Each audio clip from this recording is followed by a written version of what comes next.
اگر امام صاحب کے پیچھے نماز فرض پڑھ رہا ہو تو کس طریقے سے پڑھے؟ تو ہم بتا دیں آپ کو کہ جب امام صاحب کے پیچھے آدمی نماز پڑھے تو اس وقت میں آدمی پر نہ قرأت واجب ہے اور نہ ہی اس کے بعد الحمد شریف کے بعد سورت ملانا، بلکہ امام صاحب قرأت کریں گے، وہی سورت یا آیت ملائیں گے، اور آدمی کو صرف جو کرنا ہے وہ ابتدا میں آدمی نیت کرے۔ مثلا آدمی اگر فرض فجر کی پڑھ رہا ہے تو نیت کرے کہ نیت کی میں نے 2 رکعت فرض نماز آج کی فجر کی پیچھے اس امام کے واسطے اللہ تعالیٰ کے، اللہ اکبر۔ پھر اس کے بعد ثنا پڑھے اگر ابتدا ہی سے امام صاحب کے پیچھے پڑھ رہا ہے، اور ثنا پڑھنے کے بعد پھر خاموش رہے۔ پھر امام صاحب قرأت شروع کریں گے اور اس کے بعد رکوع میں جائیں گے تو اس وقت میں آدمی کو تسبیح پڑھنی ہوگی، اور پھر سجود کریں گے اس میں بھی۔ لیکن جب رکوع سے اٹھیں گے تو اس وقت میں آدمی اس بات کا خیال رکھے کہ امام صاحب کہیں گے سمیع اللہ لمن حمدہ تو مقتدی کہے گا ربنا لک الحمد، اور پھر رکوع سجود میں اسے تسبیح پڑھنی ہے، اور دوبارہ میں پھر امام صاحب قرأت کریں گے اٹھنے کے بعد، اور پھر آپ کو خاموشی سے جو بھی مقتدی ہو اسے خاموشی کے ساتھ قرأت کو سماعت کرنا ہے، یعنی سننا ہے۔ لیکن اس بات کا خیال رکھیں کہ کچھ لوگ امام صاحب کے پیچھے ایسے وقت میں آتے ہیں کہ قرأت شروع ہو جاتی ہے، تو اس وقت میں آدمی پر ثنا پڑھنا یعنی سبحانک اللہم پڑھنا، یہ اس وقت میں اجازت نہیں ہوتی۔ یعنی جو قرأت شروع ہو گئی تو اب ثنا نہیں پڑھے گا، بلکہ نیت کر کے امام صاحب کے پیچھے وہ کھڑا ہو جائے، اور جب رکوع میں جائے یا سجود میں جائے، جب امام کے پیچھے آدمی نماز پڑھ رہا ہو تو اس بات کا بھی خیال رکھیں کہ امام صاحب کے جانے کے بعد ہی وہ جائے۔ کچھ لوگ ایسے ہوتے ہیں کہ پہلے ہی امام صاحب سب جانے کی کوشش کرتے ہیں رکوع میں سجود میں، تو یہ غلط ہے۔ اور اگر آدمی نے امام صاحب کے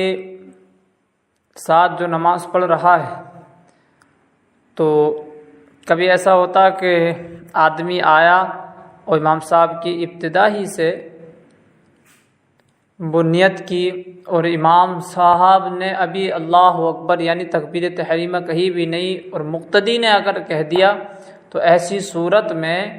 کہ جو تکبیر تحریمہ امام صاحب کے کہنے سے پہلے کوئی اگر نیت باندھ لے تو اس کی نماز ہوتی ہی نہیں، بلکہ دوبارہ اسے تکبیر تحریمہ امام صاحب کے تکبیر تحریمہ کہنے کے بعد پڑھنی ہوگی۔ اس بات کا خیال رکھے امام صاحب کے پیچھے، اور اس کی روشنی میں آدمی نماز ادا کرے۔ اور یہ تو رہا فرض نماز آدمی کا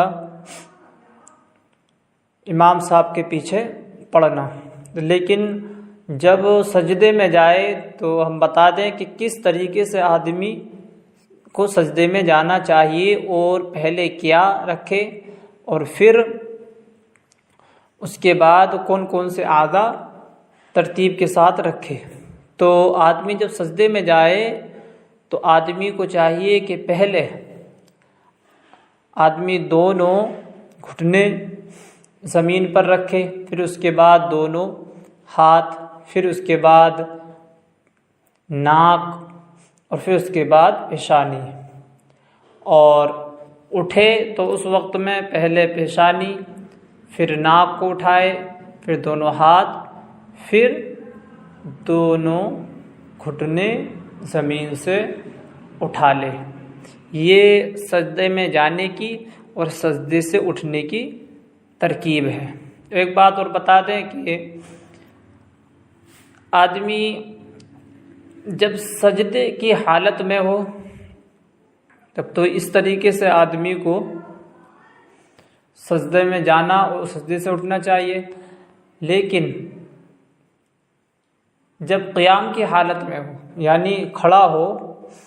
تو نیت باندھ کے اس کی نگاہ کدھر جانی چاہیے۔ کچھ لوگوں کی ہم نے دیکھا ہے کہ نگاہ کچھ دائیں سائڈ میں کچھ بائیں سائڈ میں ایسے کنکھی مار کے دیکھنے لگتے ہیں، تو کیا یہ صحیح ہے؟ تو ہم بتا دیں کہ صحیح طریقہ یہ ہے کہ آدمی جب قیام کی حالت میں ہو تو جس جگہ پر وہ سجدہ کرتا ہے اس جگہ اس کی نگاہ ہونی چاہیے، ادھر بدھر آدمی کی نگاہ نہ ہو۔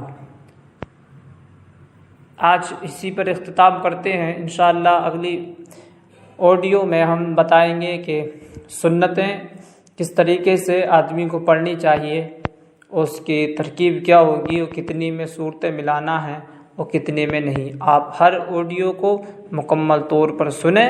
اور اس پر عمل کریں، اور اگر اچھی لگے تو آپ ضرور لائک اور کمنٹس کریں۔